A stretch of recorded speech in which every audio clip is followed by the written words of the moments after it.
বিয়ের পর। মা, মনে মা তুই কতদিন পর তোর মুখটা দেখতে পেলাম রে মা।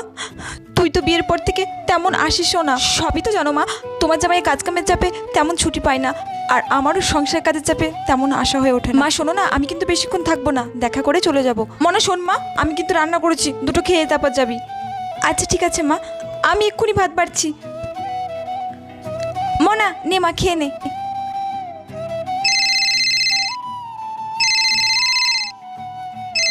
আরে মনা, মুখের ভাত ফেলে রাখতে নেই, আগে ভাতটা খেয়ে নে, তারপরে ফোন ধর। হ্যালো, বলি বৌমা, বাড়ির কাজকর্ম ফেলে সব কোথায় গিয়ে বসে আছো বাজারের নাম করে গিয়ে?